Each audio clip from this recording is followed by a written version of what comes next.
रूसी मिसाइल हमलों ने यूक्रेन के शहरों, कस्बों और गांवों को तबाह कर दिया। इन तस्वीरों को देखकर अंदाजा लगाया जा सकता है कि किस तरह से यूक्रेन पर रूस कहर बनकर टूटा है।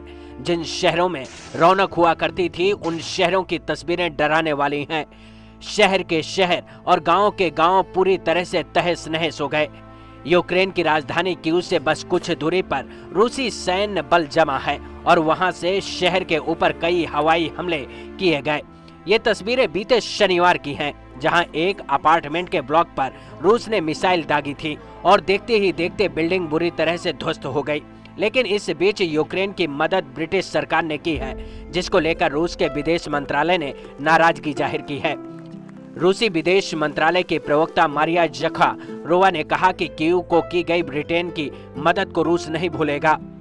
रूसी मीडिया के अनुसार उन्होंने इसे यूक्रेन की अति राष्ट्रवादी ताकतें बताया है। दरअसल रूस यूक्रेन पर अब कंट्रोल पाने की कोशिश कर रहा है। वो रूस समर्थित सरकार चाहता है या फिर उस पर कब्जा चाहता है, जिसके खिलाफ यूक्रेन लगातार लड़ रहा है। लेकिन रूस की ताकत के आगे यूक्रेन की चल नहीं पा रही। कीव से उत्तर पश्चिम में 20 किलोमीटर दूर एक छोटा शहर इरपिन है और बीते सप्ताह से रूसी और यूक्रेनी सैन्य बलों के बीच जंग जारी है, जिसके चलते रिहायशी इलाकों को हवाई हमलों से भारी नुकसान हुआ है। एक हमले में तो एक रिहायशी इलाका पूरा तहस नहस हो चुका है। वहीं खार्किव यूक्रेन का दूसरा सबसे बड़ा शहर है।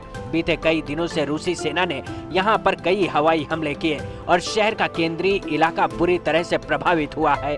इन तस्वीरों को देखकर अंदाजा लगाया जा सकता है कि रूस ने किस तरह से कार्रवाई की है। वहीं रूसी विदेश मंत्रालय के प्रवक्ता मारिया ज़खारोवा ने यूक्रेन के लोगों को भरोसा दिलाने की कोशिश की है। उन्होंने कहा कि यूक्रेन में आम लोगों को खतरा रूसी सेना से नहीं है, बल्कि यूक्रेनी राष्ट्रवादियों से है। मतलब साफ है कि यूक्रेन के खिलाफ जंग का ऐलान करने वाला रूसी यूक्रेन की जनता की फिक्र कर रहा है। वैसे जिस तरह की तस्वीरें यूक्रेन से बाहर आ रही हैं, वो तस्वीरें डराती हैं, साथ ही सवाल उठाती हैं कि कोई कैसे इतना क्रूर हो सकता है, जो शहर नहीं बल्कि एक देश को पूरी तरह से तहस नहस कर दिया। Bureau report, watch news.